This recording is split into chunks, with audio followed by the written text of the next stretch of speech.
Welcome to another sparkling edition of Plank of the Week. I've got the plank right here. I've got two willing contenders to be able to award it to. And of course, with your help, I have managed to find quite a few nominations this week because it has been quite a remarkable week. I'm delighted to say it is the return of Belinda who is here from Unlocked, and also former Brexit Party MEP, of course. Russell Quirk, a self-confessed Essex man.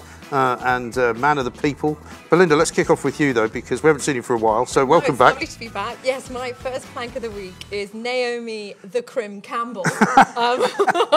So Naomi is probably one of the most frequently arrested celebs that we have. She has a violent temper, as we know. And she's been charged on all sorts of assaults. Yes. Well, she was one of the first to sort of commit air rage, wasn't she, on British Airways? Well, that's very funny. On a British Airways flight, she had a massive temper tantrum. Passengers had to flee the cabin for fear of their safety. And then she ended up spitting at police officers and kicking them in the thigh with her heeled boots and screaming, "You're only doing this because I'm a black woman," and things like that. And then, of course, she slapped and punched her maid. She's hit people with phones. She's done time. She had to do 5 days cleaning loos. I mean, this woman... The list goes on. The list goes on. And then this very, very spoiled little diva, she reminds me of Veruca Salt from Charlie and the Chocolate Factory. Yeah. She then has the audacity this last week to sign an open letter with other sort of virtue signalling woke celebs, calling on several airlines to refuse to deport rapists and murderers and hardened criminals who are not British citizens. None of whom have been British citizens ever, by the way. None of whom have been. And then she has even worse. She then compares them to the Windrush generation. Yes. So not only does she want the safety of our streets compromised by keeping dangerous criminals on them rather than deporting, she insults the entire Windrush generation by comparing them to rapists and murderers. One of these criminals shot someone in the back 6 times. Another one raped a poor woman when she was drunk on the sofa. These are nasty, nasty people, and we have the right to deport them. They're not British citizens. But of course, Naomi, she saw an opportunity to virtue signal, and it just sticks in my throat that, you know, a lot of these celebs sit in their ivory towers, very entitled, very narcissistic, and they preach to the great unwashed, i.e. me and everyone But, you know, I wonder whether they were also caught out because they're also frightened of actually saying anything against their little club of friends, right? So when they get asked to sign something, they probably go, oh, yeah, OK. But when it came out that these people were so hideous and had committed such terrible, terrible offences, they all went a bit quiet, didn't they? Very quiet. I do wonder, though, if these celebrity evangelists, because there's lots and lots of them now, isn't there? The Gary Linekers and the Emma Thompsons and the Hugh Grants of this world, if they actually believe it, or there's some kind of clued-up PR firm behind them saying, look, your profile's waning quite considerably. Yeah. We need you to get out there on social media and push your profile back up. So you need to kind of say some controversial things. I suspect they don't even mean it. They don't even actually have any conviction. It's unlike the people they're defending. Well, indeed, who have lots of convictions. Yeah, exactly, and herself. But Labour MPs joined as well. Yeah. This isn't just a celeb thing, unfortunately. It's just jumping on the bandwagon. Well, you can never underestimate the idiocy of Labour MPs, so though. She's definitely an extra plank this week. Yes, I think I agree with that. And amazingly, I'm not sure Naomi Campbell has ever been on Plank of the Week. We've only been doing it this year, mind you, and so she hasn't really been in the news. It's because she's fallen by the wayside and is yesterday's girl, isn't it? So, I mean, I do remember those days. I was actually working in New York when Linda Evangelista and Naomi Campbell and all of that crowd were part of that whole supermodel thing, you know, an incredible time.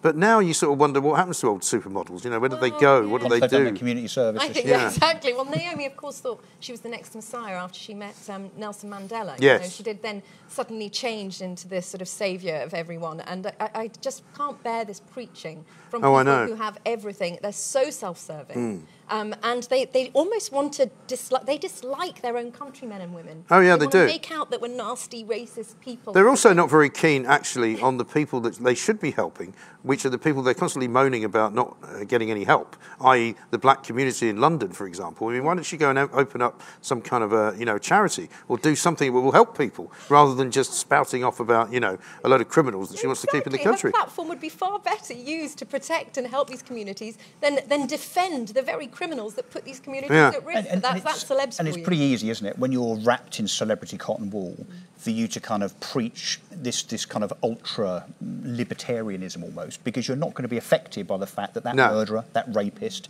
stays here, commits another crime, probably won't be against you or your family because you're in your kind of ivory tower. So it's very easy for them to say, yeah, let them off, let's all be nice and woke.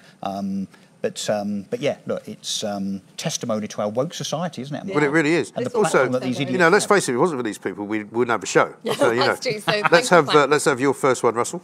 So mine is a number of people, and they can be categorised as individuals, but generally as the kind of the anti-Millwall crowd woke commentariat, should we say. So cast your minds back to the weekend when Millwall players in their match against Derby took it upon themselves to take the knee before they kicked a ball. And, the symbolism around that is supposed to, of course, be, Black Lives Matter and so on. But the crowd, almost to a man and a woman, booed incessantly. Yeah. Or as Sky News put it, a section of the crowd. Well, apparently quite a lot. Which I was like, actually, all of them, really. Yeah, I think Alistair Campbell, though, said there weren't many that didn't boo. Well, look, the misconception to me is that the misconception is that the reason that the crowd were booing is because the Millwall crowd are racist. And, of course, very easy for the commentariat to put that kind of racist label on a crowd like Millwall because, of course, they got form. But actually what I'd contend is that, frankly, the football crowd, like the rest of us really, as a kind of general public audience, we're just pissed off with the politics. Yeah. I mean, if you pay 40 quid to go and watch a football match for the first time in many months, there are only 2,000 of them let in, the last thing you want to see is a sermon. The last thing you want to see is politics playing out in front of you for 5 or 10 minutes, as opposed to just playing a bloody game of football. Yeah. But then the Professional Footballers Association, Gary Lineker, and actually Millwall Football Club themselves, I think, have said, we're going to try and identify the booers, which is ridiculous in itself. Yeah, but what are you going to do with them once you've identified them as well? They haven't broken any laws. The words were, corner or what? they are going to hunt them down. They're going to hunt them down. So they're going to presumably ban them. I mean, what a load of woke claptrap. I know. But have you not seen the latest news that Millwall have now come out and said that for the game against QPR, they're not going to do it? Well, so they've obviously actually now worked out that maybe the football supporters were right and they were wrong. But they are going to stand in a circle holding hands, apparently, as some symbol towards something. But as somebody pointed out on Twitter, which I know is never a good thing to actually necessarily rely upon, but, they said, well, just like they were racist when everybody started the Kick Racism Out of Football campaign, which, of course, nobody objected to. Football fans were more than happy to kick racism out of football, but they just don't want all of this nonsense being done in their name. Exactly. And as you say, if you belong to a supporters association and you pay a lot of money to go and see a football team, you want to watch them play football. And also, if you don't like the way they play football, you can also boo, which is what they do quite a lot. And let's be clear, and I know that the left don't like what I'm about to say, but Black Lives Matter is not just symbolic of black rights, it's also a registered political party with Marxist tendencies. Yeah. So, well, that's dropped a lot of people in a lot of bad doo-doo now, because like the Premier League, which supposedly was going to adopt Black Lives Matter as a slogan, now is basically, they might as well adopt the Brexit Party as a slogan, or the Tory Party, or Reform UK, or the Lib Dems. Can you imagine if you adopted the Lib Dems as a football team? Well, how on earth is it going to help sport anyway to politicise it? And if you want freedom of expression for the footballers to kneel, you have to allow the football fans to have freedom of expression to boo. Of course. You can't. Why are they always discriminating against football fans and thinking the worst of them? They were clearly not booing because they don't like black players. They were booing because they're fed up of everything, from TV shows to adverts to you name it, being politicised and being preached at. It's just a game of football. Of course, and also most of them don't believe, as I don't, that every single footballer doing that wants to do it. They're doing it because they're more or less being forced into it, because obviously not to do it would be a terrible, terrible thing. And the origin of it as well is from America. Colin Kaepernick was an NFL player who wanted to object to the singing of the national anthem because he thought that America was a racist country. That's what it's about. It's not about kneeling down in Millwall or kneeling down in Lewisham or kneeling down in Liverpool. It's about kneeling down in the United States of America because you don't like the American flag being waved when you think some of your fellow citizens are being murdered by the police, which is perfectly legitimate in America. Your point here about freedom of expression, the left unfortunately now become famous for allowing freedom of expression, but only if it's something that they agree with. Otherwise, you get vilified, abused. I mean, particularly on social media now. The most poisonous criticisms I see are from the left. Very personal, very caustic, very nasty indeed. Well, they can never win through democratic means. So the way they win is very underhand and through sort of power in the media, and that's actually quite dangerous. Yeah. Well, this is this whole kind of pressure that they put on, the cancel culture that goes on. They try and stop people. It's not about, Peter Hitchens says it a lot, it's not about disagreeing with you. They actually want to stop you from saying it. They don't want you to be able to say it. They want you, for what you've just said, they would rather you weren't allowed to say that. Of course. They don't mind that you've got a different opinion, as long as nobody hears it. Well, it is quite easy to win an argument in a room when you're the only person in it. That's true. That's true, but who would kneel to a political party anyway? Well, of course who not. would do that? I know. You know, no matter how strongly I feel about politics, I've never kneel to a party, and that is what is happening. So I think standing and showing a symbolic, gesture to anti-racism, brilliant. But kneeling to a political party, no. Should be absolutely banned in sports. Absolutely right. And talking about kneeling for a political party, my first is Sir Keir Starmer, who's apparently self-isolating again. I don't know what's going on with these politicians, right? But they seem to be unable to avoid getting coronavirus, right? Boris Johnson was holed up for 2 weeks in Downing Street, even though there was nothing wrong with him, because he got sort of visited by some MP from the Tory backbenches who happened to be positive some days later. Keir Starmer now, having already isolated himself once because a member of his family got it, is now isolating again and having to do Prime Minister's questions remotely because one of his members of staff has got coronavirus. I mean, it's absolutely ridiculous. But that's not the reason I put him in. The main reason I put him in is he's issued his Christmas card, right? And you know what his Christmas card is today? What's on it? It's him and Mrs. Starmer, or Mrs. Sir Keir Starmer. What do you call the wife of a sir? Is it lady? She's a lady. It's a lady Starmer. Clapping for the NHS. That's their Christmas card. Right? Picture of them outside their house clapping. Oh, does it say Happy Winterville as well? No, it does say Happy Christmas, I think. But I mean, does it say at the bottom this is a party political broadcast on behalf of the Labour Party? But it should. It should, shouldn't it? I mean, but how ludicrous is that? I mean, how about, I don't know, a picture of some snow, reindeer maybe, tree. No, let's make a political statement. No, let's show us, because it's all about us Yeah. and how virtuous we are. And also, that's so last season. I know. The clapping was in March. Keep up with the times. And we don't have to clap for the NHS anymore now because we now get adverts telling us how great they are. You know, we've actually got one running on Talk Radio. You know, it's almost like it's some kind of bizarre, religious cult that they've now started. They're getting a pay rise after all. Like they don't get anything wrong. I'll tell you what I noticed, right? I was in on Saturday doing a show with Kevin O'Sullivan, unusually for me, because normally I'm in Sussex on a Saturday. When I walk past the Guy's Hospital every single day, right? I park my car on the other side, I walk past every single day. It's chock-a-block with ambulances, there's people on stretchers, there's people in wheelchairs, there's people with masks on, visitors, nurses, taxi drivers, blood guys on motorbikes, right? Walk past it on a Saturday, nothing. Absolutely nothing going on. No ambulances, no motorcycles, no patients, no doctors, no nurses. How come the NHS only works 5 days a week would be my question. You know, if they're so bloody virtuous, why don't they work 7 days a week like everybody else does? Yeah. I mean, does cancer take a day off on Saturday? One wonders if people are just ill Monday to Friday, yeah. Well, I mean, it's remarkable. I'm serious. I mean, it was like a ghost town. I'd suggest that it's actually because despite all that's going on with the pandemic and COVID and all the alarmism, if you like, hospital capacity is no different this year to last year. No, they didn't work Saturdays then either. It's the same. But why though? Crisis, what crisis? It's not for angels. I do think that. Well, some of them are. It's the management. The management is awful. They've made it into some kind of weird cult religion. Yeah. You can't criticise. And it's awful because then people have this mistrust and it goes down to the staff when actually I think they're just trying, a lot of them are trying their best within that. I get all that. I just really resent this kind of, shoving it down your neck that this is the greatest thing that was ever made. It's almost like God created it and it's administered by God. And, you should be incredibly grateful and lucky that you're paying through the bloody nose to give everybody a job. An institution that is way overdue reform. It's very, very inefficient. But we can't say that because then you get criticised, of course, for criticising the nurses and the doctors and the porters. nurses We're not. It's the processes, the management, the procurement, exactly. the inefficiencies. It is, absolutely right. I should have made it the NHS instead of Sir Keir Starmer, but it's Sir Keir Starmer is my first one. So who's your second one? My second plank of the week is Nicola Sturgeon, the left's favourite nationalist. And she's their favourite, basically, because she's anti-English as well. So allegedly, perhaps, maybe. Well, do you know she's become?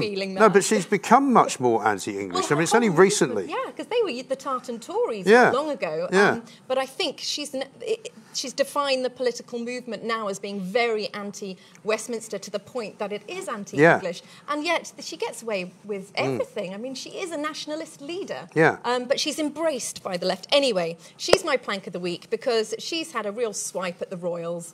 again. Right. Harry, well, she more or less said they weren't welcome, didn't not she? Harry, she probably likes Harry. William and Kate have been doing a wonderful tour around the UK to pay their respects to people who have helped the vulnerable through COVID. You know, William and Kate have been visiting many places with surprises and lovely little special messages. Yeah, they went to schools, they went to hospitals, you know. They arrive in Edinburgh. Horrible people that they are. They arrive Ghastly. in Edinburgh and they're welcomed. They're so welcomed. And Nicola, rather than saying welcome and lovely to have you here, she then gets the palace called up and do they know that they're about COVID restrictions and blah, blah, blah. Guess who helped arrange the visit? Her government. Right. So her government arranges William and Kate to come to Edinburgh, and Nicola then starts complaining about it. So she's a plank for that, but also she's a plank generally as well, because she's this puritanical leader who's going on about freedom all the time. She wants freedom of Westminster to hand it over to Brussels. She wants freedom of Westminster, and yet she keeps her own country under such strict COVID shackles. I actually think she's quite a character that manages to get away with so many flaws, so many issues by our media, because they're all very, but she's a bit left. But there's a reason for that as well, because the media in London doesn't really understand Scotland, so they don't really know what to make of her. They think that she's doing a great job because she keeps saying, because they don't know what's going on up there, right? And the media up there are so scared of upsetting her that they don't really very much actually have a go, because it's not worth doing. It's a one-party state. I mean, it really is. Can you imagine if William and Kate did not visit Scotland because they said, look, we don't want to offend, Her Royal Highness Nicola Sturgeon? The first thing Nicola Sturgeon would come out in a press conference the next day is to say, I can't believe that we've been slighted as a nation. Well, I wonder whether this is all about being slighted, because I wonder whether in the process of the planning stages, somebody from her government said, perhaps you'd like to pop by Bute House and on your way to Edinburgh, General, and maybe pop in for tea with Nicola, and they said no. And maybe that's why she's, as you would. But she takes every opportunity she can, I think, to take a bit of a swipe. I know she's refused in the past to curtsy to the Queen. She'll only offer the Queen her handshake. She said, there's a big debate around the future of the monarchy. It needs to be talked about. I mean, I think the problem is, as you say, she's an opportunist. She took this opportunity, rather than to welcome royals who made the trip up to pay respects to her people, to take a swipe. Well, excuse me, they're not her people. Sorry. Actually, they're our people, That's right? True. Now, I have some skin in the game here, because both my parents live in Scotland. Two of my kids were born in Scotland, right? And I find it absolutely objectionable that if, under her plans, there ever was to be a second referendum, that I, as an interested party, would not have a vote. But if I came over from Belgium and settled in Edinburgh, because she's very interested in welcoming lots of people from Europe, you get to vote on Scottish independence from the UK, which I think is entirely wrong. And if it's any consolation, a kind of sub-plank to your nomination is Vaughan Gething, who about 2 hours ago came out and said a very similar thing. He's the Welsh health minister that no one's probably ever heard of, said that effectively Kate and William should have bypassed Wales because it's inappropriate that they should be mixing and out and about. I mean, where do these people get these facts from? I mean, they're literally picking them off a tree and going, you can't come here because you're obviously going to bring coronavirus. But the point is that they adhered to the COVID government acceptable.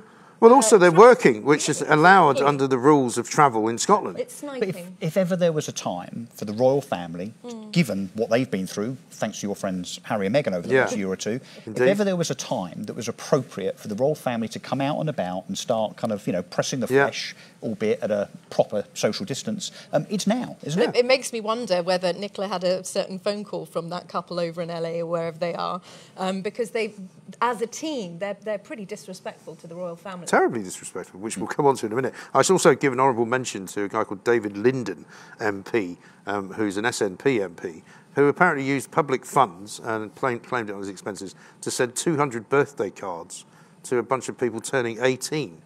Now, apart from the general creepiness of doing something like that in any event, questions are being asked about how he got their addresses, number one. Number two, what did he say and what was his point? And clearly the point was, now that you're 18, you can vote for the SNP.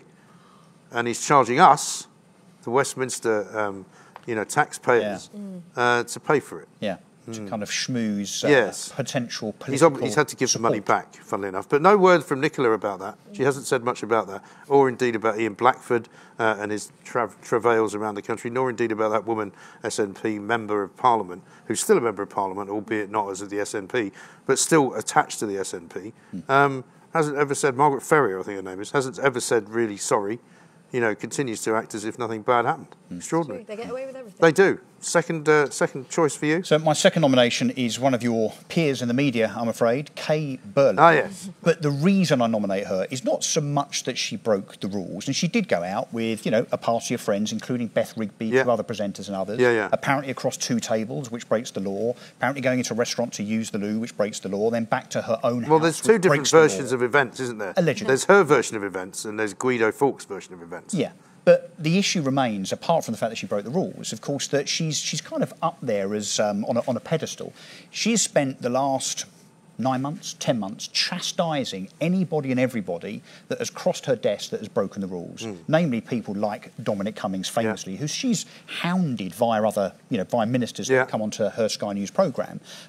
So there's a huge element of hypocrisy. Well, Sky News was also parked out of Dominic Cummings' house for about 3 weeks. There's the hypocrisy. But I guess as someone in the media that presumes that your career is going to continue for some time, how on earth, as a presenter and a journalist, do you then in the future interview people that have transgressed the rules yourself? She can't now, can she? No. Well, very famously, Beth Rigby is doing the rounds at the moment, quizzing Dominic Cummings in that famous kind of, scene in the garden. It was like the Garden of Gethsemane, where old Cummings is sitting there being tortured by the media.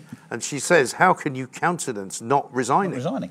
Very forcefully, and with a great deal more, I would say, bias than I would expect a television journalist to have. Well, and if the cap fits. And of course, Dominic Cummings, let's not forget, was not an elected politician. No. He was employed, the same as Beth Rigby and Kay Burley are employed by their news organisation. So I suspect they've had their knuckles wrapped fairly significantly today. Yeah. Be interested to see what Well, happens. she was obviously told not to go on the air. She'd apparently gone up to Coventry to be the first to report on the first vaccine that was going to be delivered to a woman from Northern Ireland in a Coventry hospital. She would have been spitting mad about that. Yeah. So she won't. I mean, people have said, well, maybe she's done the right thing and decided to withdraw. I very much doubt it. Knowing Kay Burley, It was not her choice. I was once due to do a sort of co-presenting thing with her once at some dinner or other, and she came up to me before it started and said, you don't really want to do this, Mike, do you? And I said, well, to be honest, I don't really mind. She's like, do you mind if I do it on my own? I was like, yeah, fine, whatever. I'll just sit here and have my dinner and get drunk. That'll be fine with me. And I mean, that's what she's like. I mean, I actually quite like Kay Burley because what you see is what you get. Yeah, I do and too. she's quite fun socially. The only question I would also have is apparently her actual birthday is December the 17th. Now, surely it wouldn't be that she was saying it was her birthday. And it wasn't. In order for it to seem like a special occasion. Yeah. Surely she wouldn't the do that. reason it sticks in everyone's throat, I think, is not because of the restrictions, because the hospitality restrictions, I think some are completely unjustified. It's the total hypocrisy, and there are people in the media that have spent months now pointing their finger, judging everybody, but also really whipping up fear and making people terrified of leaving their own homes. And yet they're going out and flouting all the rules. And when I tweeted back to her apology saying, the kindest, humane thing to do would be to accept that people make mistakes and they're human error when they're trying to get on with life, i.e. you in the media need a lesson on compassion and how to treat people kindly. Yes. Because at the moment there is a viciousness and a nastiness in the media through Brexit, through COVID, about attack. And it's blame. attack anybody that you don't agree with, and that's the thing. And Kay is one of those. But I think the other reason I've nominated her, I guess, is not just because of the hypocrisy and the fact that she should know better. It's just the arrogance, this kind of self-entitlement, the privilege. On the basis that she's a kind of star, she's a bit of a celebrity, so therefore she can do what she wants. Yeah. Also, she's not she's not a very stupid woman, right? And to put in an apology, I inadvertently made an error. Oh, really? Yeah. You inadvertently made an error by writing that crap. Yeah, it's a and fake expecting apology. anybody to believe it. Wouldn't it be nicer if she just said, "Look, I can see how awful this is going to look. I'm a total hypocrite. I'm really sorry for accusing everyone else. Please forgive me." No, it's a fake I think apology. everyone would have been a bit kinder towards her. Yeah, but I suspect, as you say, what goes before will not be forgotten. And I mean, Beth Rigby for me is actually worse in a way because she used to go to those daily briefings until we were all sick of it. It was her, Peston, and Laura Kunsberg would ask the most ludicrous questions, quite often kind of asking Boris Johnson and Matt Hancock, why are you not making the lockdown harder? Why are you not telling people that they must not do this and this and this? Almost as if they were kind of encouraging the government to make it even more impossible for people to have a life, Yeah. And also the thing you're going to say is that, do you think this is the first time this has happened? No, of course not. Probably not. Yeah, what don't But like we I say, know? I'm not with those people who think that she should be fired or No, she I should don't. resign or anything like that, because that's not the way we are. I mean, at Talk Radio, we basically say, look, some of these conditions are ridiculous, like the one that says if you're going to a pub, you must have a substantial meal. I mean, what a But complete and utter load of claptrap. And I get this, and I bounce your better knowledge about all things media, Mike, but Sky News didn't mention it this morning. Really? Now, it's a massive news story, isn't it? Because of the hypocrisy, Yeah. because she's very, very well placed as a newsreader, as a presenter, and a journalist. But you would imagine that someone at Sky News would have said, look, we can't ignore this, we can't pretend this hasn't happened, that there would be a statement or something whereby they could kind of, reverse out of it somehow. Yeah. But no, it was glossed over as if. But you know what that tells me? That tells me they're not sure what the way out of it is yet, because I think they're now owned by a very much more serious contender for political correctness, and that is NBC in America. Right? They're no longer owned by this organisation that we used to that used to own Sky, which was the Rupert Murdoch organisation. They're now owned by NBC, which is a far more by the book operation, if you like. And they will not be happy about this because Kay Burley sees herself as the Queen of Sky. Well, not in New York, they don't. In New York, she's just another newsreader. And to be clear, it's not just Kay, Beth Reed, but it's also Sam Washington, I think, and somebody else whose name I forget. Some bloke who's now working for 5G, apparently, or Huawei. Huawei, I mean, out the frying pan into the fire. I don't think any of them should resign. I don't think anyone should resign for minor errors over COVID. I think that's a horrible way to live, whatever your politics. I just think a nice, normal, healthy apology from Kay. Or maybe stocks and rotten fruit. But but you're right. I mean, it does put into question anything it does in the future. Yeah. Because how can she hold someone to account? Any MP who gets asked a difficult question about the COVID rules, gosh, that's true. will be able to say, "Well, I'm sorry." So it kind of weakens her position. That's why all of these machinations are quite subtle. Yeah. Well, then Beth has to go as well. It wouldn't be fair otherwise. Well, I mean, and then where do you go? She's not going to be. I bet you she won't be at the next briefing asking the questions. Interesting. Fascinating times. Right, now back to the royals, because I'm afraid it wasn't going to be the case because he was in it last week, but Prince Harry, I'm afraid, has made it once again. I thought it was going to be a kind of Prince Harry and Meghan free zone this week, but unfortunately, they decided to announce that they're going to have some honours of their own. They're going to forget about the Queen's birthday honours. You can get Harry and Meghan's birthday honours instead, and it's going to be the kind of woke awards of the year, isn't it? It's going to be, for best, environmental. What are they going to do? Plant a tree for each recipient? Or presumably, yeah. Presumably. I mean, the one thing you can be sure of is it will be televised, and Meghan will be front and centre of any video that they make. As they sit there and she stares adoringly into his eyes like she always does, and they hand over some virtual thing, right? Because, the absolute... And I was Angela Levin on for the Mail, the royal writer, saying... She said it's a bit like children trying to play grown-ups, trying to play mummies and daddies, because the Queen is the Queen. You don't mess with the Queen. You don't go... Or undermine her. Well, it's all very well that she's got the honours list, but we can do our own. And you can imagine them just sitting there in their Montecito mansion with the 16 toilets, going, which one should we use this week, and thinking, well, we're really more relevant than she is, which is what she thinks. I mean, Meghan Markle thinks that she's more relevant It's than the fascinating Queen. to think that she thinks she can compete with Her Majesty the Queen on popularity. Yeah, exactly. And you can be sure none of us will ever be on the list for those goals. I don't think so.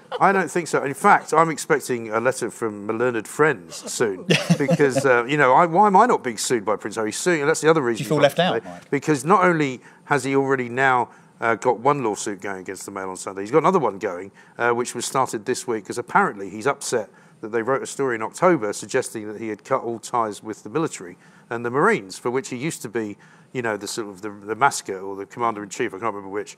But despite the fact that he's moved away, that he has nothing to do with them anymore, and that he in fact said that he was rescinding all work that he was formerly doing for the military, he now says that's not right and it's unfair, and he's suing them. So he's now got 2 lawsuits against the same newspaper.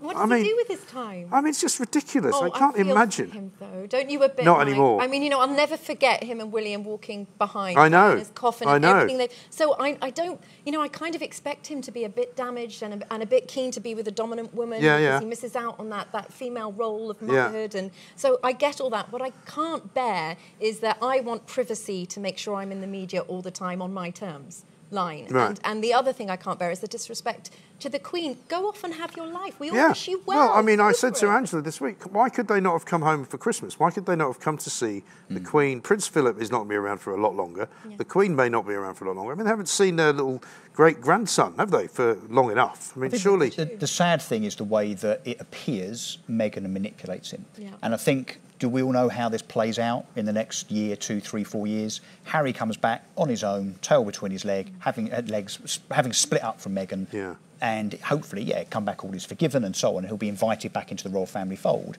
But then he'll have to break the bad news to them that unfortunately he's lost Windsor Castle in the divorce, and she's coming back to live there.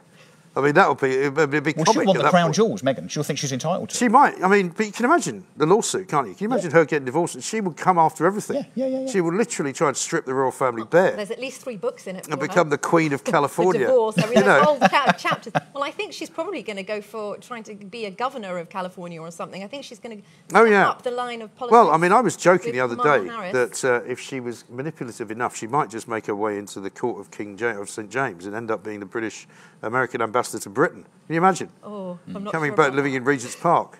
I think she does think she's, or rather she is, a pound shop version of Michelle Obama, isn't she? She is. You could see in the run-up to the presidential election, the fact that she was kind of popping up in a lounge and doing all sorts of kind of YouTube addresses. Yeah. I think you're right. She definitely fancies herself as a future politician. Yeah. You got Michelle Obama, lawyer, First Lady, wife, dignified, wife of a 2-term president. Yeah. Meghan Markle, suits. Yeah. I love Michelle Obama. That's another thing. Yeah, that's another story. Right, so we're back to number 3 yes, my already. third plank is Michelle Bad Faith Barnier. Nah. I thought you were going to say Michelle Obama. Michelle, we call him I've Michelle been in Brussels. Barnier. I spent too many months in Brussels. It is Michelle, huh? Not Michael. But the reason why he is my plank, and actually, whereas I can see the idiocy and plankery of my last 2, this one's actually really serious. Michelle and his negotiating team, from the very start, have been acting in bad faith towards the UK. Yeah. A trade deal could have been done months and months and months ago. It was very easy. They, in fact, offered it, but as soon as they saw Boris, keen to accept it, they snatched it back, and it was all about sovereignty. So these talks are not about trade. They're about how much the EU can meddle in our domestic affairs and to wear Boris down enough that he'll accept it.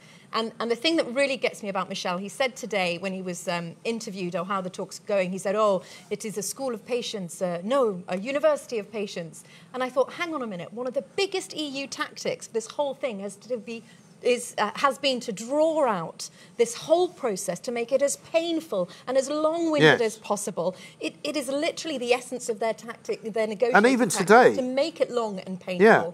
And Boris should have walked away, of course, 1,000,000 times. He hasn't, so they see him as weak. And the fact is, he is not a friendly.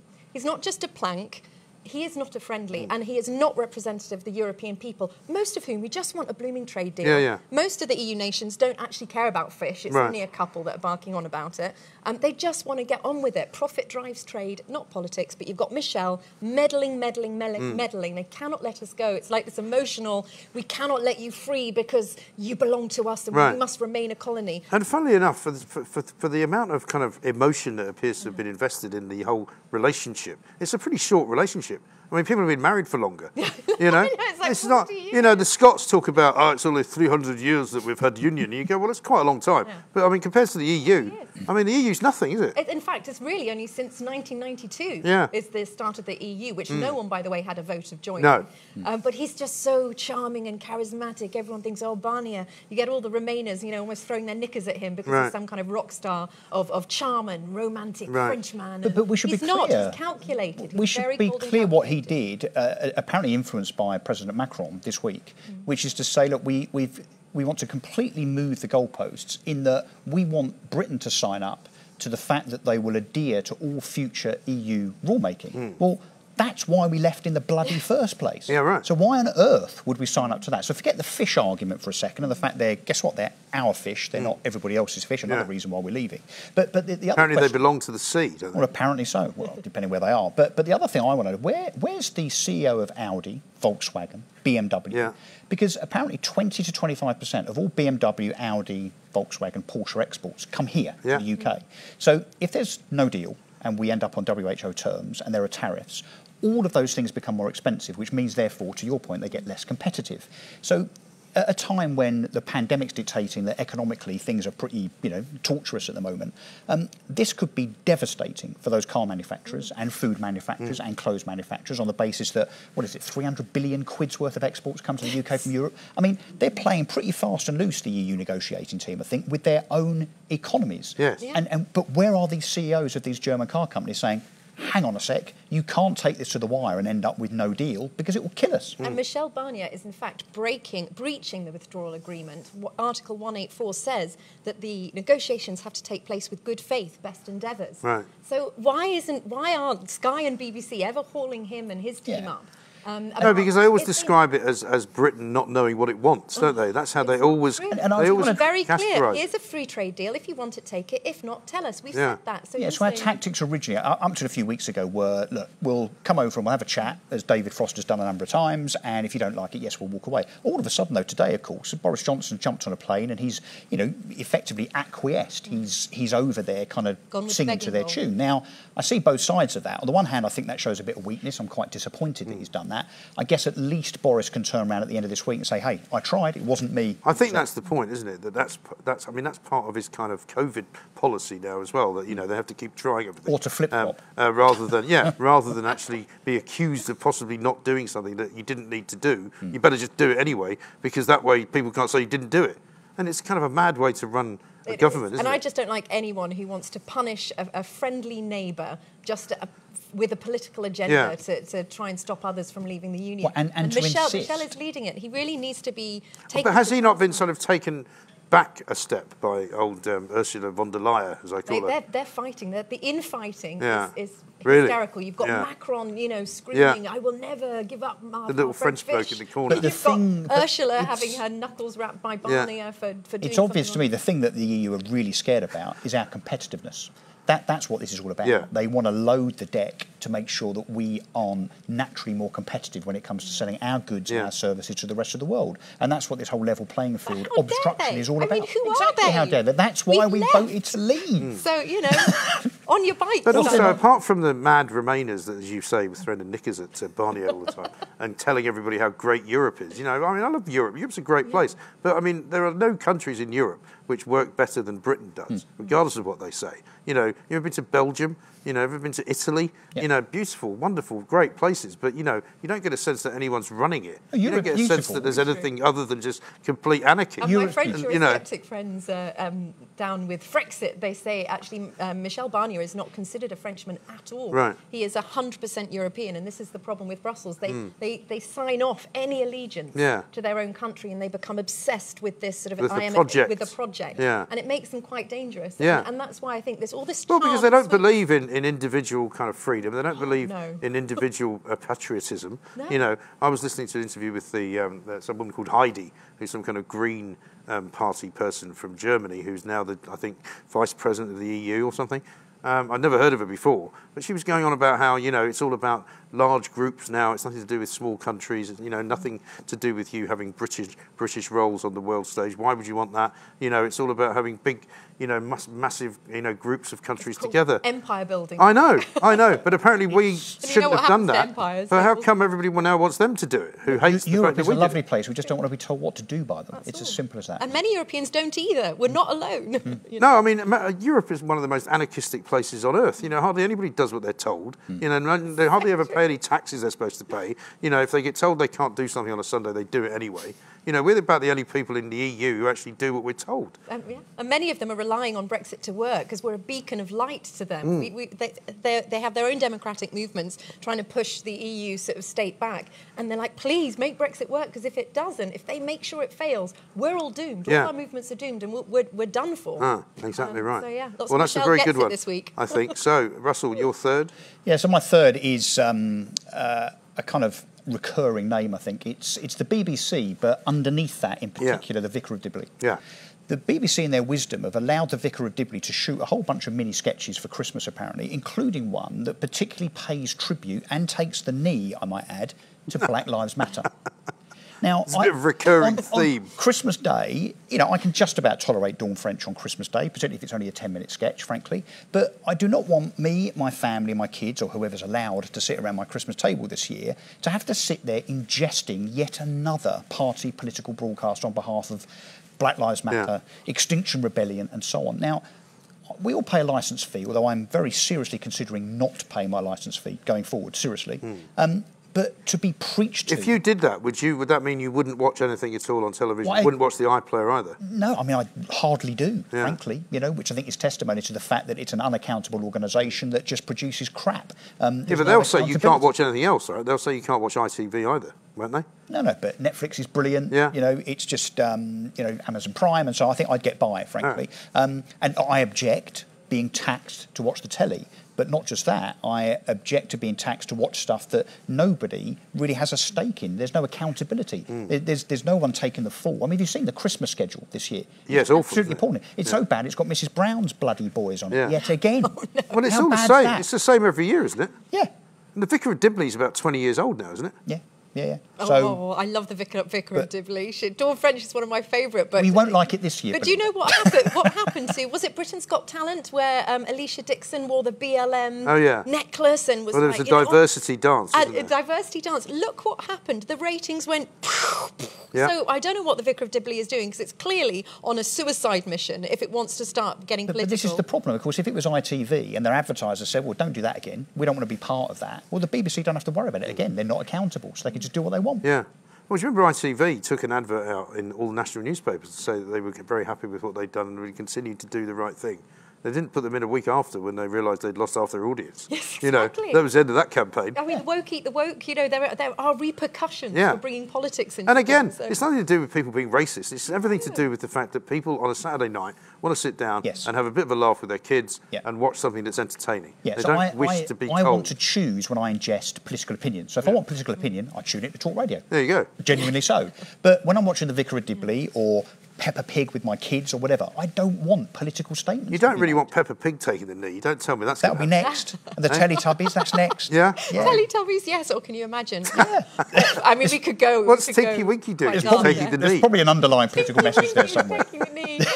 Yes. Oh, my goodness. Well, the only thing is, though, we don't know how it's going to be portrayed. So the Black Lives Matter kneeling thing could be a kind of a parody type. No, it's not apparently. You can't make fun of it. For heaven's sake. I see the best and hope for the best. No, the commentary around it is that apparently out of the how to never get another job at the BBC. Yeah. Make however fun of many sketches there are that are going to be part of this Dibley thing, apparently it's the least funny one, which is going so. That is going so. How can BLM be funny but at all? Apparently, no, it's a proper sermon. It's preaching about diversity and tolerance and acceptance. That's not what the Vicar of Dibley does, is it? It's not what it does. No. But not diversity of thought. Remember, I mean, course. we get preached about. You can only think one thing. You can only think the way that the left wants. You have to think this way, otherwise we will take you outside. I mean, that is what it is. Yeah, we are so getting to no that. diversity in political thought at all, I think, at the BBC at the moment. That's right. All these people who say profess to be tolerant are actually the most intolerant people you've ever come across because they're not tolerant of anything. 100%. They're only tolerant of their own views. Yeah. And that's not tolerance, in my view, I'm afraid. Right, my final one is a bit localised, but it doesn't have to be because I could rope in Sadiq Khan. Who's not, of course, just a London mayor. He's a global world political figure, as he would like to know. Well, that's what he thinks he is. He's well on schedule for winning Plank of the Year, by the way, of Sadiq Khan, which is partly why I don't really want to mention him in this one, because it will give him almost an unassailable lead, and we'll have to call it like winning the league in May, winning the league too early. Kensington Council. Now, you know a thing or two. You and I, funnily enough, ran into each other in a restaurant not far from Kensington Council, and they've had a big row in Kensington lately about the bike lanes, because one of the things that happened over the course of lockdown was that every council in Britain seemed to think it was a great idea to arrange what the roads look like. It's happened all over the country. It hasn't just happened in London. They've suddenly popped up with, bike lanes here, roundabouts there, all sorts of weird traffic calming measures that have been put in because they thought nobody was driving. And of course, more people are driving now than ever because people like Sadiq Khan keep telling them not to use public transport because it's not very safe. So people quite rightly have gone, okay then, I'll just get in my car. Right? So the amount of traffic now is prodigious and ridiculous. But they decided to put this cycle lane down the side of Kensington High Street on one side and down the other side. And not content with just painting it, they put these little poles in, right? So not only are they making it impossible for people to go into that part of the road, they're stopping, emergency vehicles from pulling in, they're stopping taxis. I was in a taxi one day and he said, if I had to stop and pick up somebody in a wheelchair who's at the curb, I can't do it because you're not able to get to the curb. Yeah. And you can't stop in the middle of the road. And I mean, if they really wanted to do it, they probably should have asked the people of Kensington if that's what they wanted. Because the whole result of it has been that they've put it in and now they're having to rip it out. because they didn't really get proper permission. It's cost them over £1 million. And we know that, you know, local funds are not exactly at a premium at the moment. And it just seems to me that it's incredibly short-sighted, ludicrously sort of despotic. Well, and also promoting cycling in London, which is, you know, I get, but in winter. I mean, if you're going to promote it during the spring and the summer. Do you know what they did as well? Once the decision was made to rip it all up, this campaign was begun by various different people. Some of them were celebs, naturally. But they started pinning notices to the little poles with little square pieces of card on them saying things like, adopted by Kelly, aged 8. And, you know, adopted by Tristan, aged 10 and a half. And they we're all supposed to go. I mean, all it made me want to do is go and rip them all out of the ground and start throwing them at various children and, you know, pinning them to the wall. But it's just, I mean, the world has gone completely mad. I mean, nobody wants these bloody cycle lanes, apart from fanatical cyclists. A Conservative council. It's a Conservative council. Which is kind of surprising. Well, not really, because, I mean, the Conservative government, I mean, are also now indulging themselves in the green industrial revolution. They're the leaders now. They want you to get yourself a heat pump for about 15 grand and It's do back away to with the the days gas of boiler. Cameron and the Huskies, isn't it? Yeah. We're back to that. Yeah, not quite as vacuous, but I mean, not far off from it. You know, I mean, it's just ridiculous. And the idea that they've, I mean, I'd actually have more sympathy for them if they left it where it was. The fact that they're ripping it up now and costing even more money to the public purse is just incredible. But I do think there's this sense when you work for a council that it's just free money. It's money that I've worked before at a department of Central Office for Information when I was in my 20s, and I remember how they were then. You know, they'd go into the store cupboard, the staff, they'd take loads of stuff home. They wouldn't mind making mistakes because it was not really real money. Right. And this is British taxpayers' money. This is like it's teachers and firemen and people earning an honest living, and they trust people with their taxpayers' money. They think it's a game and it's free money, and they can always just, you know, try it again. Well, going back to Nicola Sturgeon, she's taken it in the neck this week as well because she's giving so little money, public money, to the hospitality industry, right? Whereas in every other part of the UK, they're giving more. And when she was trying to explain it, she talked as if it was her money, as if it was, you know, down to her great largesse that you were getting anything. Exactly, and they should be grateful to be grateful to the British taxpayer, but spend that money well, get as big a bang for the buck as you can. But in council, I think they slightly disconnected from the reality of where that money comes from and feel they can make as many mistakes as they like. Because once you've got those kinds of numbers running through your system and your head, you just lose track, I think. It becomes a button you press. Yeah, I mean, when most of us are sort of sitting there going, can I afford to do this year, or can I afford to buy a new car, or can I afford to go on holiday? You know, it's because you've got a finite amount of money. Well, these guys don't have that. The point is that it's unearned. So those of us with businesses that have to go out and have a proper job, you know, you do what you do and you get money as a consequence. When it comes to local authorities like government, you know, you open up your bank statement, I guess, as the treasurer of that council or the finance director, and the money's just there. It just appears. Yeah. So it's kind of. Well, you can imagine, you know, when I get my tax bill, my, you know, corporation tax bill, which I have to pay by the 31st of December, and I'll just say to them, look, here's the thing, there's been a bit of a coronavirus going on, so why don't you just borrow this from somewhere? Instead of taking it from me. How about that? Yeah. What do you think they'd say? They've sent the boys round, you know. So there we are, that's 9. We could carry one over from last week. I don't know who that's going to be, but it could well be. I've been trying to get Jolyon Moore on the list for the last 2 or 3 weeks because he's come out with some great things. He really is. He's also suing the NHS at the moment. Oh, no. You know, so if he wins that case, that'll be more taxpayers' money going into the coffers of the Good Law Project, which of course he says is not for profit.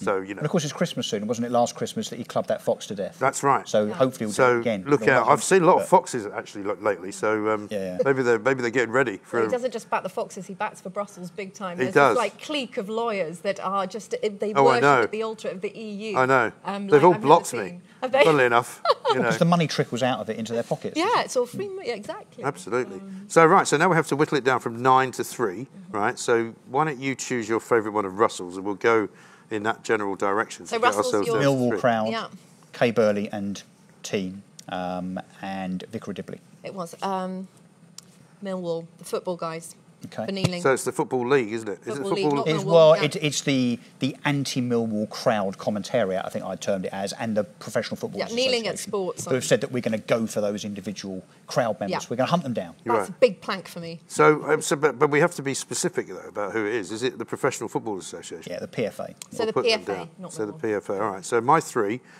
you can choose mine. Russell, Prince Harry, Keir Starmer, Kensington Council.